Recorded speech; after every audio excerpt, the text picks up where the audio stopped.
Crop insurance कंपनीला एकदा का अतिवृष्टी झाल्यानंतर 65 mm च्या पुढे पावसाचे त्या ठिकाणी सरकारकडून आदेश झाले तर क्रॉप इन्शुरन्स कंपनीला कायद्याने 15 दिवसाच्या आत शेतकऱ्यांना 25% अग्रिम द्यावा लागतो। अभूतपूर्व नुकसान या ठिकाणी परभणी जिल्ह्यामध्ये, बीड जिल्ह्यामध्ये, नांदेड आणि हिंगोली जिल्ह्यात आणि पूर्व विदर्भातल्या 3 जिल्ह्यामध्ये या अतिवृष्टीमुळे सततच्या 3 दिवसाच्या झालेल्या आहे। आज तिसरा दिवस आहे, 2 दिवस झालं पाऊस, काल आणि आज, पण आजही शेतामध्ये गुडघ्याच्या वर पाणी आहे। सगळी पिकं पाण्याखाली आहेत। काहीही कुठल्याही पिकातून शेतकऱ्याच्या हाताला लागेल अशी परिस्थिती नाही। असंख्य शेतकऱ्याच्या नदीकाठच्या जमिनी ह्या पिकासहित खरडून गेलेल्या आहेत। त्यामुळं असं अभूतपूर्व नुकसान मी मागच्या 20 वर्षात तरी पाहिलं नाही, एवढं मोठं नुकसान शेतकऱ्यांचं झालेलं आहे। त्यामुळं या परभणी जिल्ह्यामध्ये जवळजवळ सर्वच मंडळ हे अतिवृष्टीमध्ये आलेले आहेत।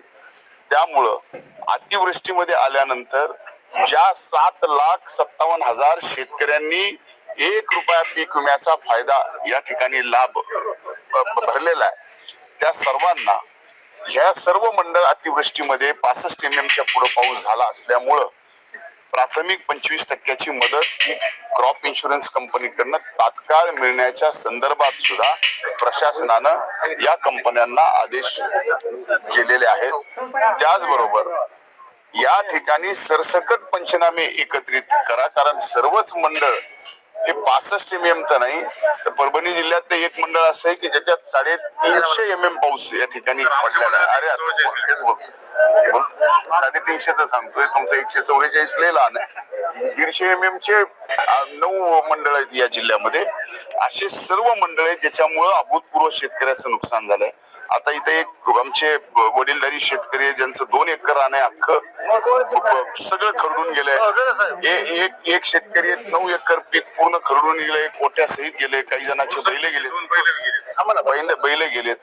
या ठिकाणी पशुधनाची सुद्धा या अतिवृष्टीत फार मोठी हानी झाली आहे।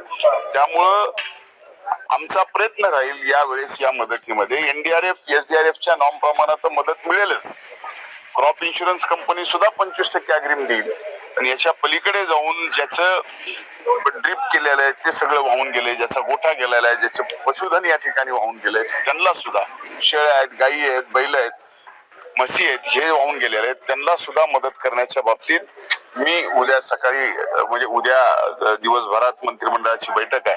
माननीय मुख्यमंत्री, माननीय उपमुख्यमंत्री आणि मंत्रिमंडळातील सर्व सहकाऱ्यांना या ठिकाणी ही वस्तुस्थिती, ही जी काही शेतकऱ्यावर अभूतपूर्व संकट निर्माण झालेलं आहे त्याच्यात अधिकच मदत करण्याच्या संबंधात उद्या मी सरकारला या ठिकाणी विनंती करून शेतकऱ्यांच्या पदरात जास्तीत जास्त मदत पाडण्याचा प्रयत्न करणार आहे। पंचनामे हे आजपासून चालू झालेले आहेत, कालपासूनच पंचनामे चालू झालेत, पण प्रत्यक्ष आजपासून पंचनामे सरसकट, आता पंचनामे प्रत्येक शेतात जाऊन करण्यासारखी परिस्थिती आज आहे का, तर कुणाला विचार गरज आहे का? सरसकट करायची गरज आहे ना। त्यामुळं ज्यावेळेस एक नियम असतो ते तुम्हालाही कळायला पाहिजे माध्यमाला, एखादं मंडळ 65 mm च्या पुढे पावसाच्या खाली अतिवृष्टीत आलं तर त्या मंडळामध्ये सर्वदूर अभूतपूर्व परिस्थिती असं समजून त्या ठिकाणी पंचनामे करून मदत करण्याच्या बाबतीतली शासनाचं धोरण आहे, आणि तेच धोरण पीक कंपनींना सुद्धा लागू आहे। त्यामुळं असं पंचनामे करण्याचं काम चालू आहे की ज्याच्यामुळं लवकरात लवकर पंचनामे होऊन लवकरात लवकर मदत शेतकऱ्यांच्या पदरात पडेल। प्रति हेक्टर किती मदत मिळेल सर? हे आज सांगता येणार नाही, आज या ठिकाणी सांगता येणार नाही। एनडीआरएफ आणि एसडीआरएफ चे जे नॉर्म्स आहेत त्या नॉर्म्स प्रमाणे, एनडीआरएफच्या नॉर्म्स प्रमाणे प्रति हेक्टरी जी सोयाबीनला आहे, जी कापसाला आहे, इतर पिकाला जी मदत आहे ती मदत त्या नियमानुसार मिळणार आहे, आणि त्याच्यावर अधिकच क्रॉप इन्शुरन्स कंपनीला सुद्धा 25% अग्रिम नुकसानीचं त्या ठिकाणी द्यावं लागणार। क्रॉप इन्शुरन्स कंपनीला एकदा का अतिवृष्टी झाल्यानंतर 65 mm च्या पुढे पावसाचे त्या ठिकाणी सरकारकडून आदेश झाले तर क्रॉप इन्शुरन्स कंपनीला कायद्याने 15 दिवसाच्या आत शेतकऱ्यांना 25% अग्रिम द्यावा लागतो। त्यामुळे त्याला उशीर होत नाही। आता एनडीआरएफच्या नॉर्मनी, एसडीआरएफच्या नॉर्मनी, त्या नॉर्मच्या पलीकडे जाऊन मदत करायची, हे उद्या मंत्रिमंडळामध्ये या ठिकाणी सरकारच्या महिला आल्या. हा प्रश्न ही अभूतपूर्व परिस्थिती गेल्यावर लक्षात येईल.